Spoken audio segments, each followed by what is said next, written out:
Que je vois un peu où ça reste.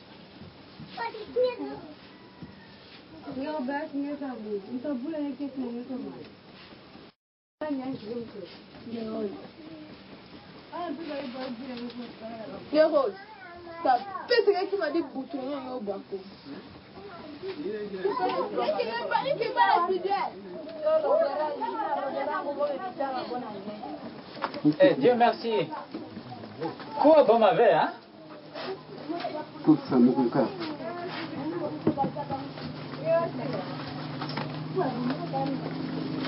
Bon. Alors pour les médicaments, donc on va essayer de voir différentes choses un peu pour régler. D'abord on va parler un peu avec les médicaments, comment ça se passe.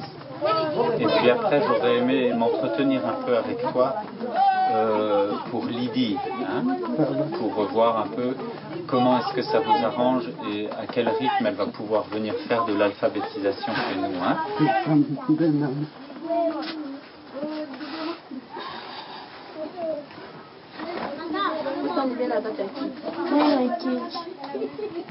Est-ce que tu as déjà vu un docteur? Les tremblements sont revenus. Le moment que j'étais passé, je me suis rencontré avec le docteur Rennes au niveau de l'hôpital. Oui. C'est le même état que j'avais. D'accord.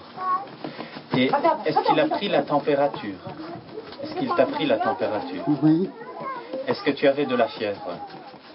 J'avais des fièvres.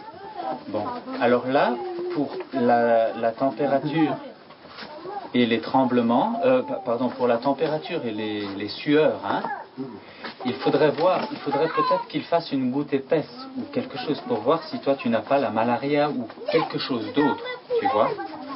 Parce que dans les effets secondaires du médicament, il ne mentionne pas de sueur et il ne mentionne pas non plus de sueur et de fièvre, de température, tu vois. Donc là, il faudrait que le médecin voit un peu si tu n'as pas aussi autre chose, une malaria ou quelque chose.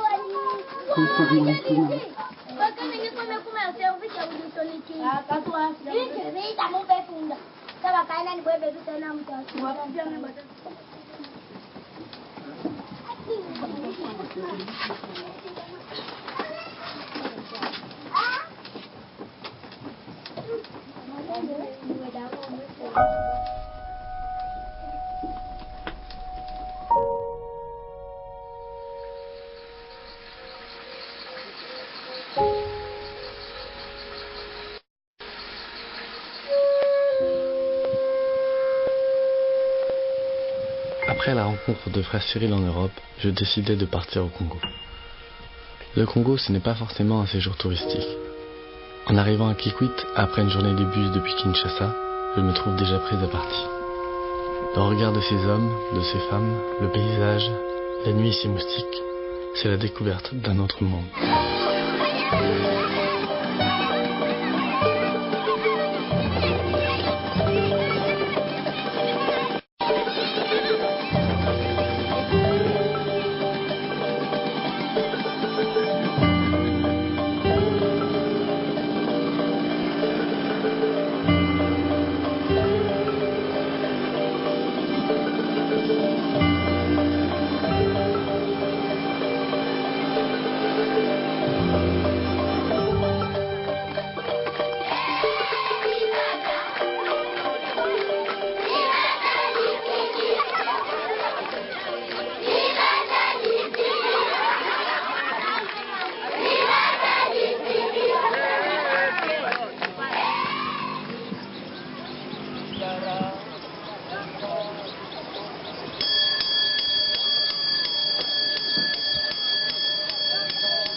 Normalement, la fondation d'une communauté ne se décide pas uniquement de manière humaine. Il y a d'abord eu un appel des populations ici et un appel de Dieu à venir fonder.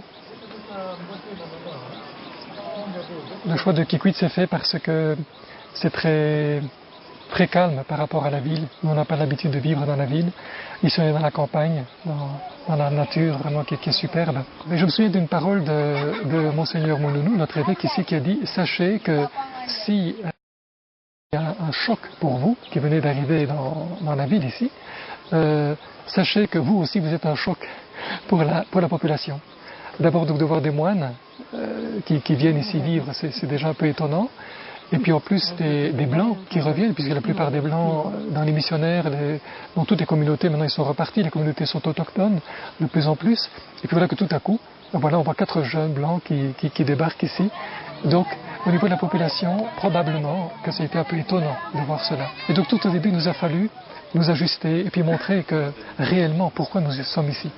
C'est-à-dire d'être avec une présence toute simple, toute pauvre, de prière, de vivre avec eux. Et je crois que maintenant, après 6 ans, eh bien, le contact se fait de plus en plus familier. Il y avait un prêtre qui nous disait, au début que nous étions arrivés ici à Kikwit, les habitants de ma campagne et du quartier qui s'appelle Loukemi doivent devenir votre famille. Et vous devez devenir comme des membres de leur famille. Et il nous avait dit, si un jour il y a des problèmes qui viennent de l'extérieur, les enfants et les voisins seront les premiers à vous défendre. Et je peux dire que, étonnamment, des événements assez douloureux ici à Kikwit il y a quelques jours, à travers des émeutes, etc., eh bien des voisins sont venus se proposer pour prendre notre défense. Et là, je pense que c'est une grande source de réconfort pour nous.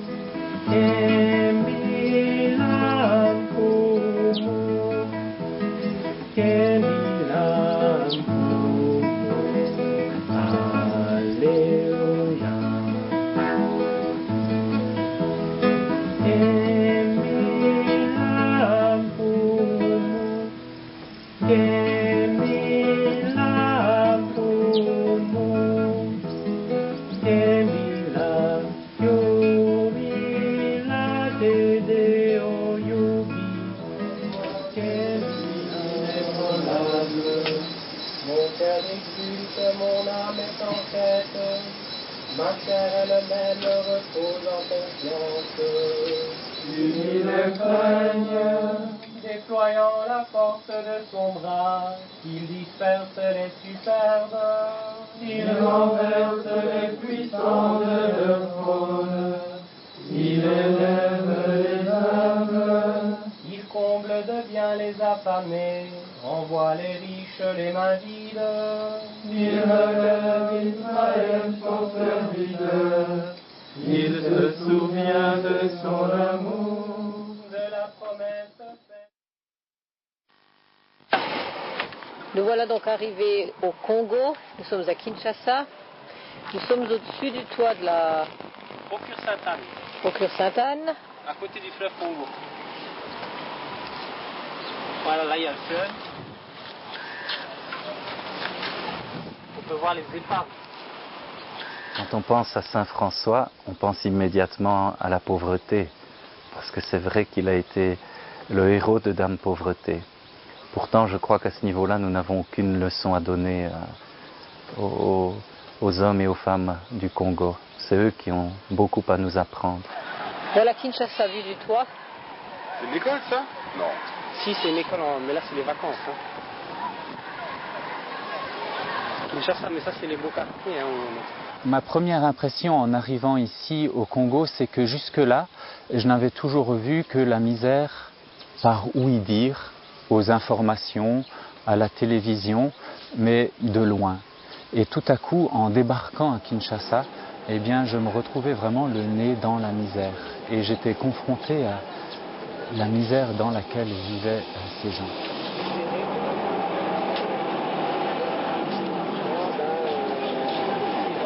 Je ne sais pas si vous avez peut-être déjà fait cette expérience que tous, sûrement, nous avons déjà fait.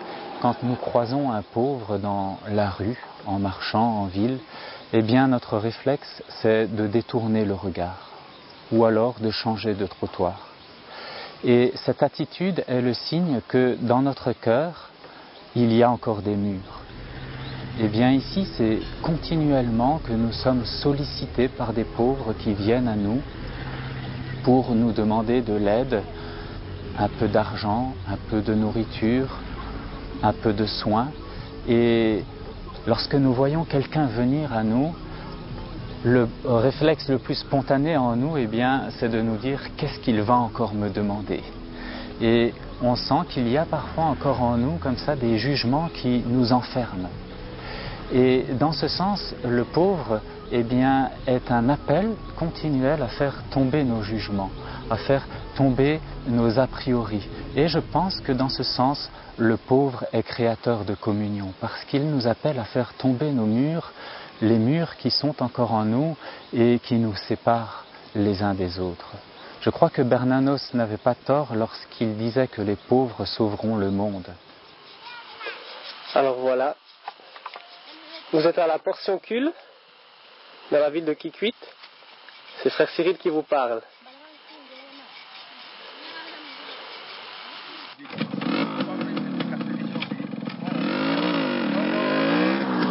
Nous avons fait notre première mission d'évangélisation, c'est-à-dire que nous sommes sortis de notre monastère pour aller rencontrer les gens chez eux et pour leur partager notre foi et les interroger sur leur vie de foi et puis ainsi faire des catéchèses sur place en direct avec les gens sur leur parcelle.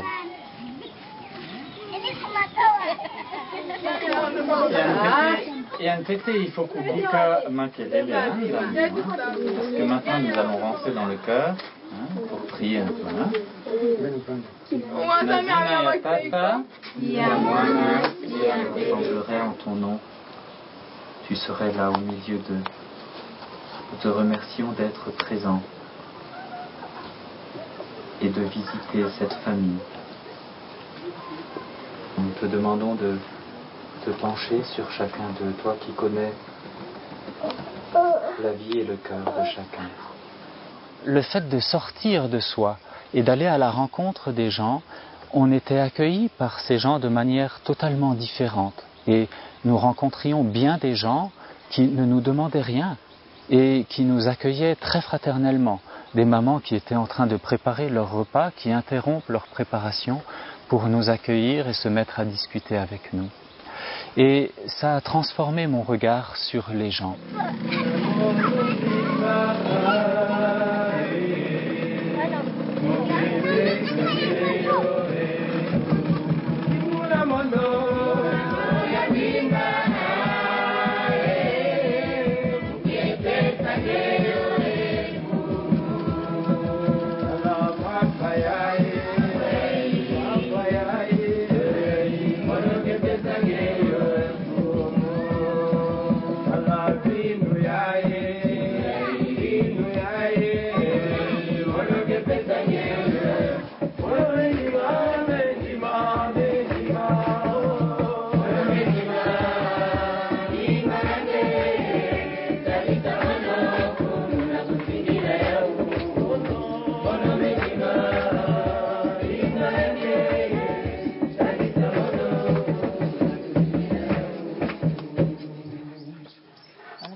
Comment être généreux, charitable envers ceux qui viennent à notre rencontre, mais en même temps constructif.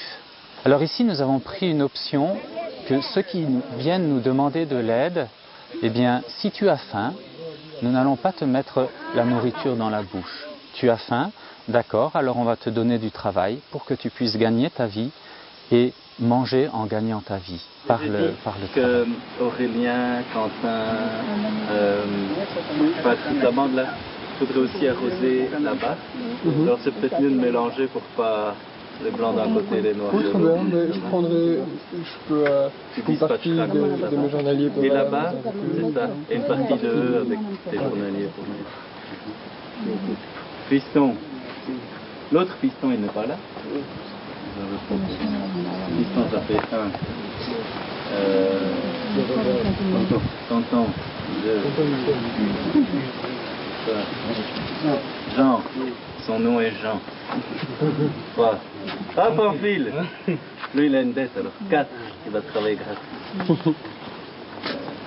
Lemba, 5. Kilundo, 6. Jiménez, Olivier, ça va? Oui, toi. T'es content de Madame Kaka, à la prochaine. Bonne beauté.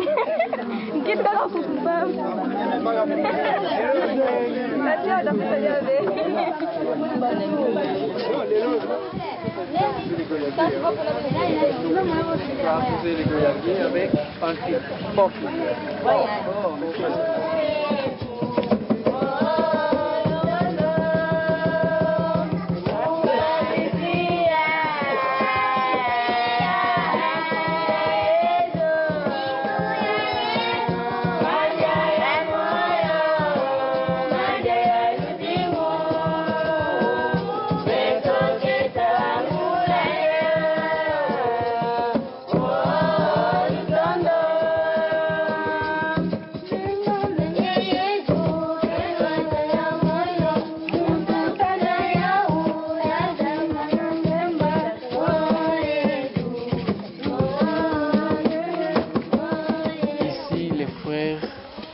Nous aident vraiment très très bien.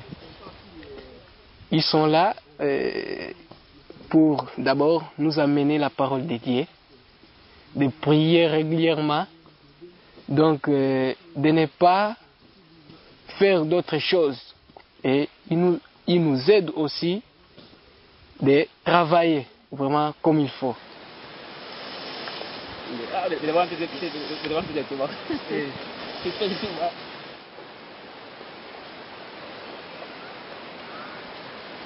Vous venez chez les frères, vous dites frère Benoît ou soit frère Joseph, on m'a chassé à l'école, je n'ai plus de moyens, je n'ai plus mes parents.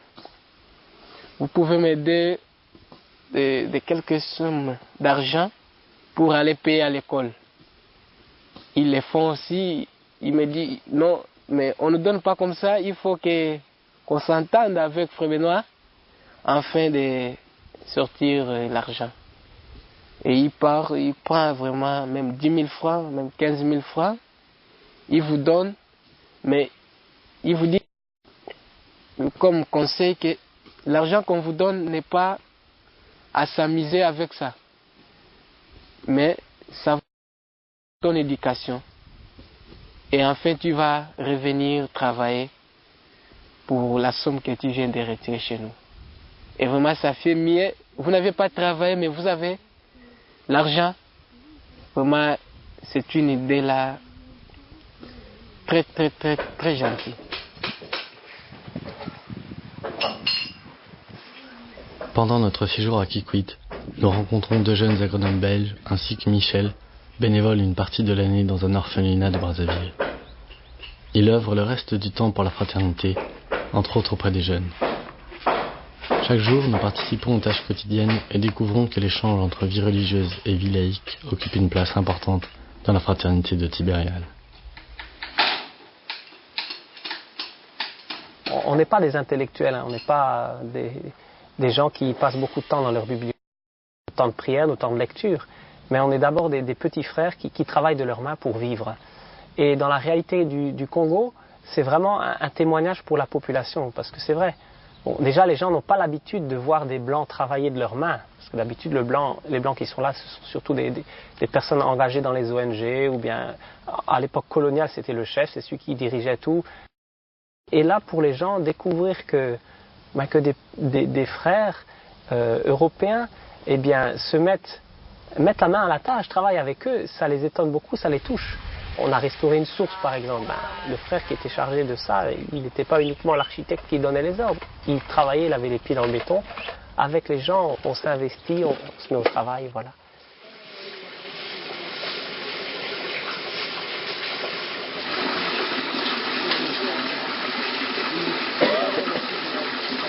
L'accès à la source était devenu impossible à cause des érosions, etc. Il n'y avait plus qu'une ou deux personnes qui arrivaient à se déplacer jusque-là. Et c'était donc vital pour la population, et puis aussi pour nous. Alors il y a eu un projet qu'on a pu faire avec la coopération technique budget, qui nous a permis de mettre en œuvre alors cet aménagement ou cette réhabilitation de cette source qui au départ était un petit bambou de Chine qui sortait de l'eau, de la roche. Et c'était une expérience vraiment merveilleuse.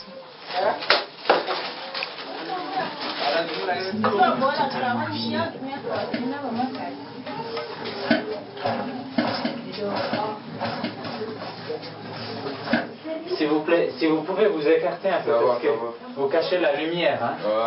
J'ai besoin de la lumière. Merci.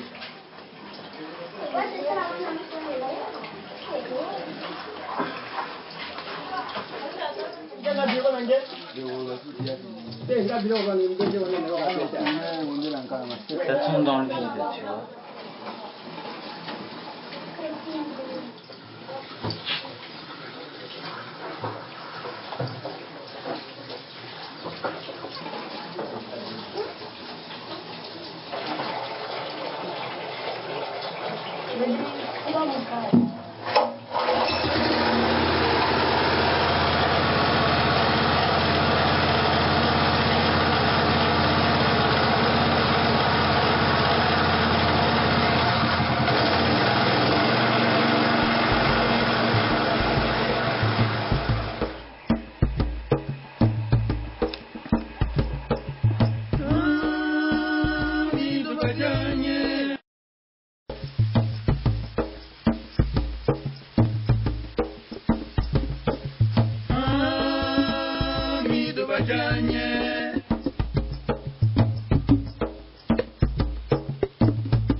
À Kikwit, les frères de Tibériade proposent leur aide et leurs compétences à l'orphelinat des Sœurs de Marie au Congo. 4 sœurs accueillent environ 25 enfants de Kikwit à Kinshasa, les sauvant de l'errance et de la faim. Ces enfants sont alors pris en charge et scolarisés comme dans une famille. Mais le problème de l'orphelinat reste le financement qui vient de particuliers ou de NGO. Pas possible.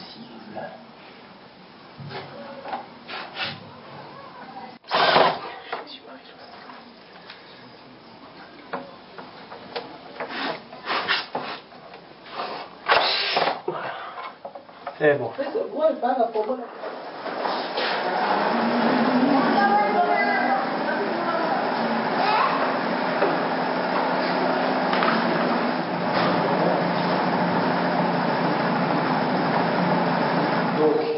à côté, on peut mettre les mêmes lampes qu'ici, 2 8 watts.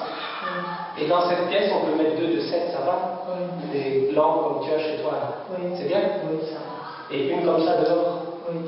Et là aussi, c'est pour la prière, la récréation aussi. Voilà, d'accord. Donc ici, on peut lire, par exemple. Oui, les enfants peuvent étudier là-bas. D'accord. Donc on va faire ça.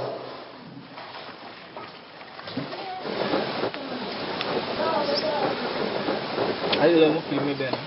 Oui.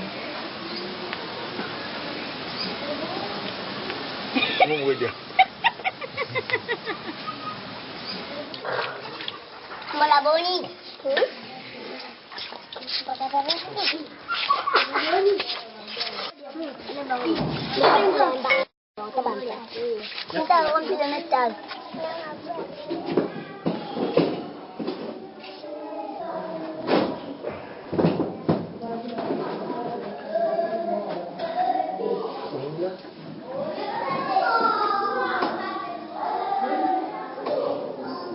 On a un là. Oh merde, c'est putain de bâtard. Quoi? Merde! Bon, c'est pas grave. C'est pas très bon, mais c'est pas grave. Ouais, c'est bon, mais il faudra mettre des fusils plus gros. Donc, je t'expliquerai l'utilisation. Il faudra diminuer jusqu'à ce que je te ramène des fusils un peu plus gros. Ok? Oui. Bon, pour l'instant, on n'a pas encore utilisé. Il s'allume, c'est déjà une bonne nouvelle.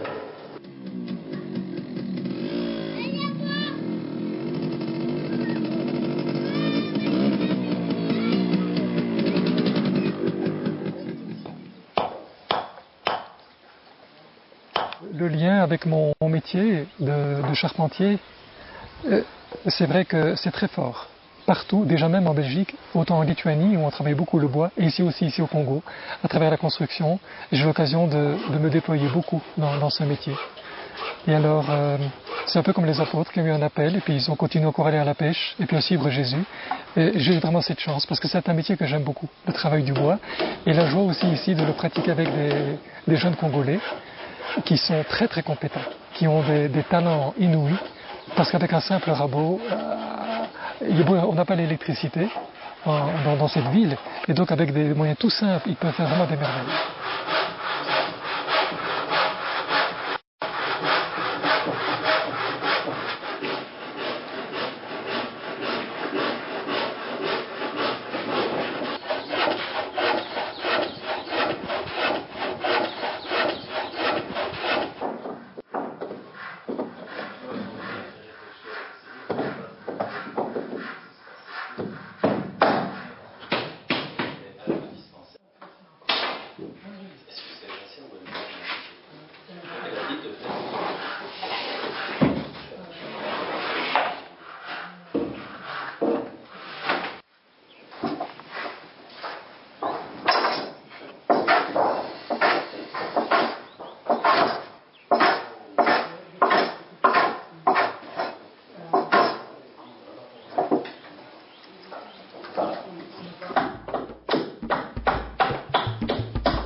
Elles sont plus dures.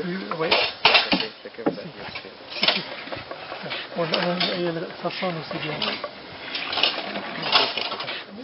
Questa ingessa sai fa un la pantalla. Questa è un botte. Elle est bien venue. Qui non va pas. Au bord de la rivière Kwilu, quelques hommes travaillent à la fabrication de briques en terre. Restant pendant 5 jours, dormant sous des tentes de fortune, ils se relayent la nuit pour cuire sans interruption les briques disposées en pyramide.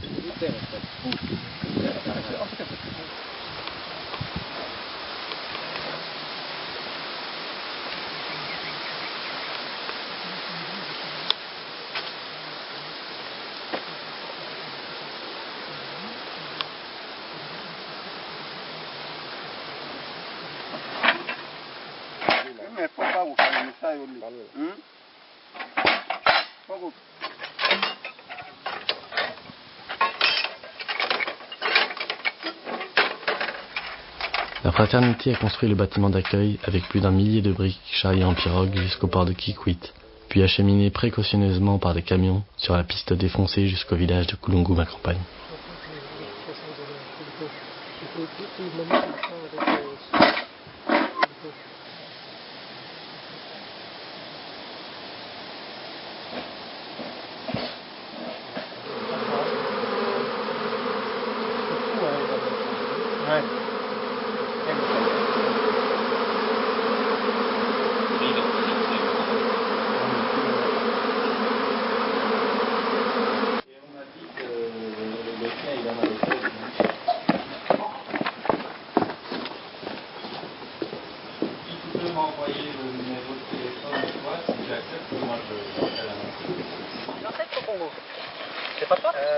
Non.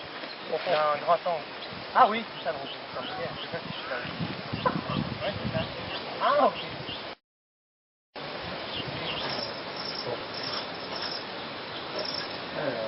Là, on avait dit.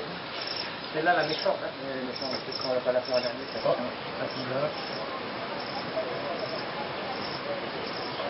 Tu peux la sortir comme ça. Ouais, on le voit. Oui.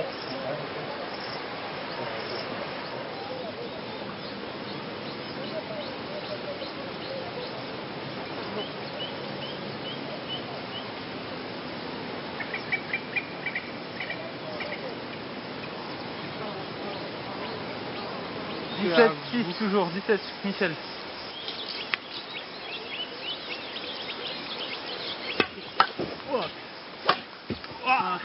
Bien joué.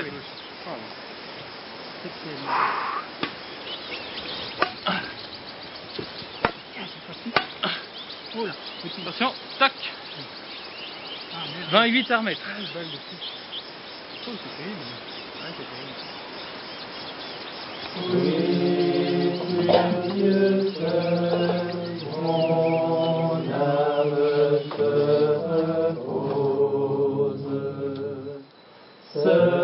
repose en paix. Mon âme se repose en paix sur Dieu seul, de lui vient mon salut. Oui, sur Dieu seul, mon âme se repose en paix. Mon âme se repose en paix sur Dieu seul. De lui vient mon salut.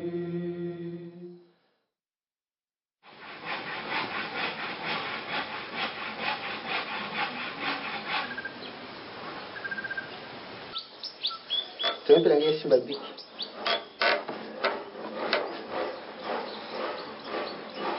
bête.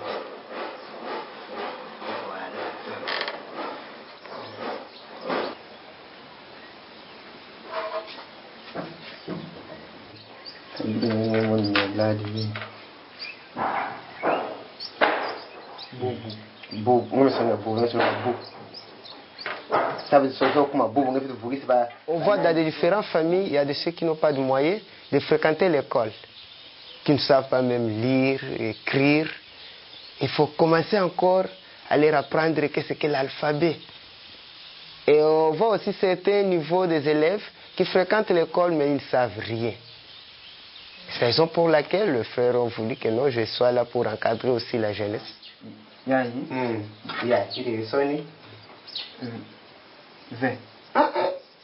Kisonya vitume katoya yetu bubu baba kabitume baka inki kisonya vitume fugisi na a b o vituba do ngema nto vita kuendaka kabisa katuka pale vita kusukumalia kana bana bakala bana. Ça me fortifie aussi parce que chaque matin j'ai l'habitude de venir à temps participer à l'ordre plus l'Eucharistie. Et à midi, nous avons aussi l'office. Donc pour moi, je suis dans la joie à chaque fois. On prie et ça me fortifie aussi.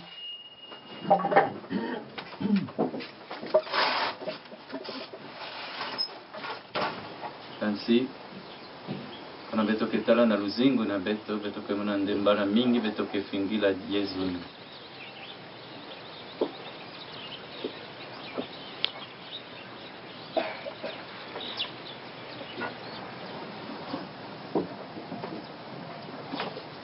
Yandi me fwa Yandi me futura Masumu meluta mingi Ye mawa na mono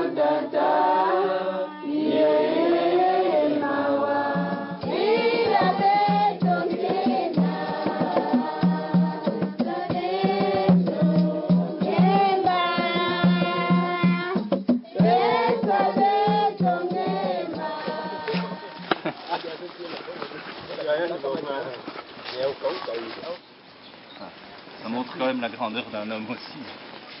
Vous n'avez pas oublié mon sac comme vous voulez. Surtout mon sac comme vous voulez.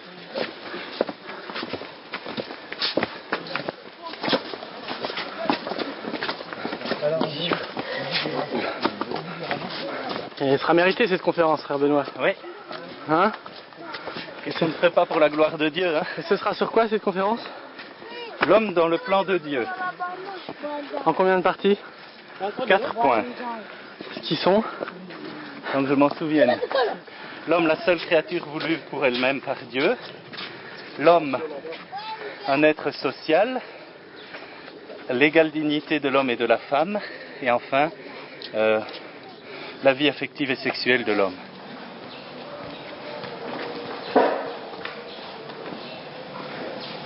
Parce que nous sommes créés dans une différence et une complémentarité, Dieu dit qu'il n'est pas bon que l'homme soit seul. L'homme est appelé à vivre en société. C'est le troisième point que nous développerons. Et dans ce troisième point, il y aurait tant à dire que j'ai choisi de cibler uniquement 2 choses. L'homme grandit en humanité par le contact avec son semblable. Nous avons besoin de vivre avec d'autres pour affiner, perfectionner notre humanité. Et un point qui me semble important dans cette phase de reconstruction que vit notre pays, le Congo, le bien commun. Pour bien vivre en société, il nous faut acquérir le sens du bien commun. Et le bien commun comporte 3 éléments essentiels. Et là, ce sont 3 éléments qui nous permettent de discerner si une société est bien gouvernée. Qu'il s'agisse d'une communauté religieuse, d'un établissement, ou même d'un pays. Pour que le bien commun permette l'épanouissement de tous, soit vraiment le bien de tous, il doit respecter 3 critères. C'est la doctrine sociale de l'Église que je vous transmets là. C'est dans le catéchisme, les numéros 1906 à 1909.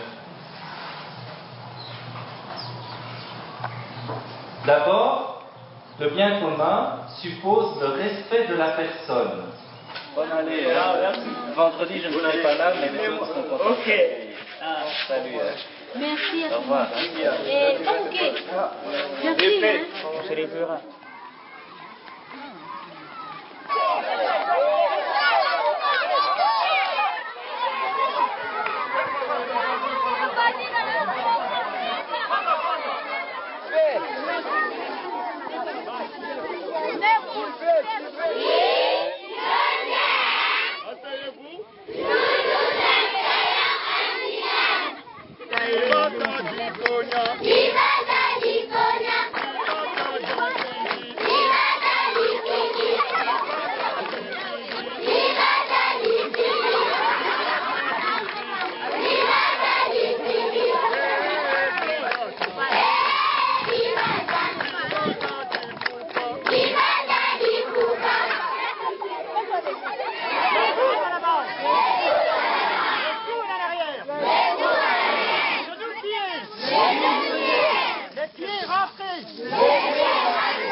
il arrive par moments qu'on puisse douter de notre appel.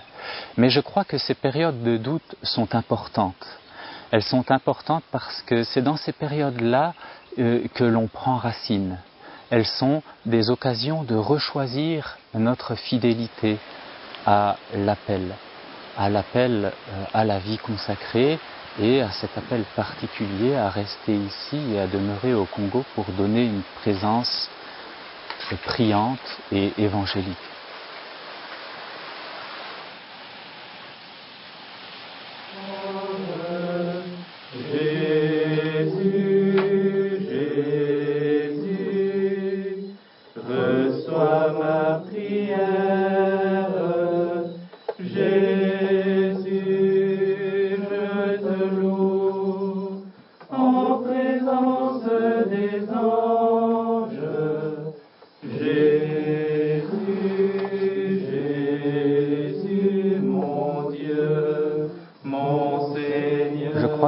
La prière joue un rôle fondamental parce que c'est dans la prière que l'on se recentre et que l'on revient toujours à l'essentiel et qu'on se replace devant la véritable finalité de notre vie, devant le véritable but de notre vie. À chaque fois qu'on se met à genoux, on se replace dans la véritable trajectoire de notre vie.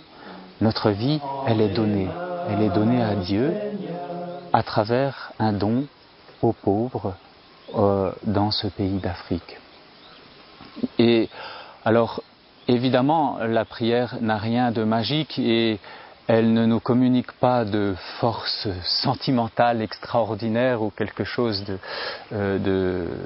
d'extraordinaire que l'on pourrait ressentir, mais je crois, à travers cette persévérance dans la prière et la vie fraternelle, il y a un enracinement et une fidélité qui s'installe peu à peu, où de plus en plus c'est le Christ qui devient le socle de notre existence.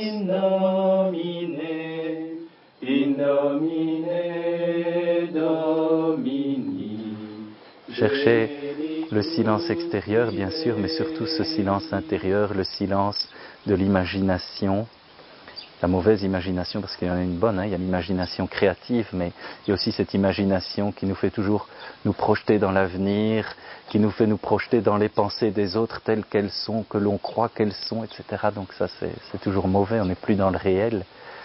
Le silence qui nous intériorise, qui nous ramène à nous-mêmes. On est dans une société beaucoup trop bruyante, qui n'a plus vraiment d'intériorité et qui, à cause de ça, perd toute forme de sagesse, parce que sans silence, on ne peut pas devenir sage.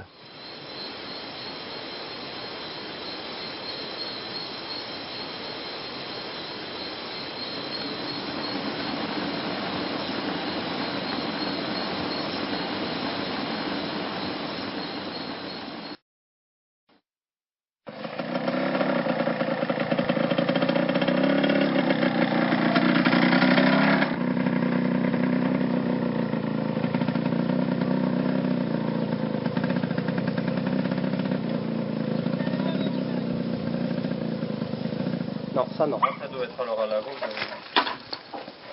Ah ouais, à Lavaux, ouais. T'as les trucs là. Mais qu'est-ce qui s'est passé? Où ça là? Il n'y a rien là. Ah, c'est là, oui. Ah oui. Oui, ça va.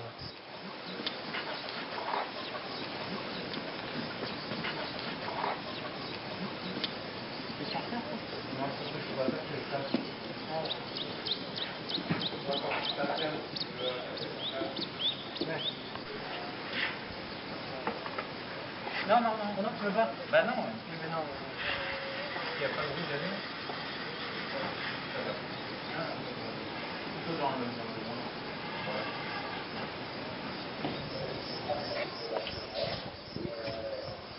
Arrivé ici, on a vraiment découvert ce que c'est que d'être confronté à la croix que les gens portent eux-mêmes à travers une misère que Dieu ne veut pas, évidemment. Il ne veut pas cela. Et nous, c'est donc notre quotidien. Chaque jour, depuis le matin, quand on se lève, il y a des gens qui viennent. Voilà, on n'a pas à manger, on a des difficultés pour l'école, on a des difficultés de santé, etc. Et c'est très très rare que des personnes viennent, je dirais, d'une manière gratuite ou pour offrir quelque chose. Il y en a, hein, il y en a eu, mais on peut les compter sur les doigts de la main en 6 années que nous sommes ici. Et donc c'est une expérience qui, au niveau de la foi, est très importante. Parce qu'alors on apprend que je suis pauvre en amour. En venant au Congo, j'ai vu que j'étais incapable d'aimer. Et c'est terrible quand on voit cela. Pendant 15 ans, tu es un moine, tu as l'impression que tu aimes Jésus, que tu aimes les autres. C'est facile d'aimer quand on t'aime, quand on te félicite. Mais quand tu n'as plus aucune gratitude, quand tu donnes un petit quelque chose et qu'on te dit mais ajoute, on te dit mais c'est tout ce que tu me donnes. Alors, tu es vraiment démuni. Et il n'y a plus que l'Évangile.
Mais il y a encore des choses qui doivent arriver.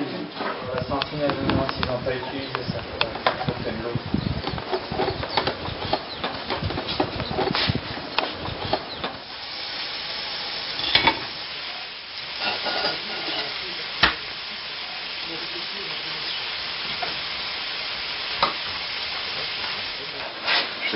J'ai enlevé le plus gros. Je suis toujours là.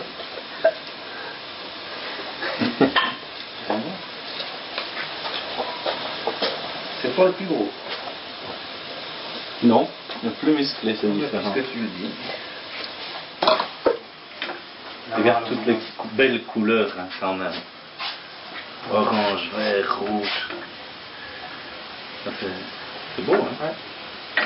C'est beau. Émerveille-toi, Vianney.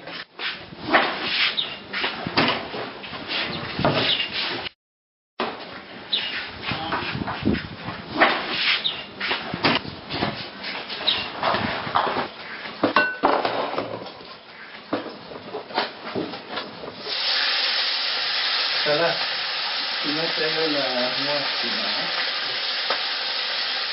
Je pense qu'on va très vite hier. C'est un samedi matin.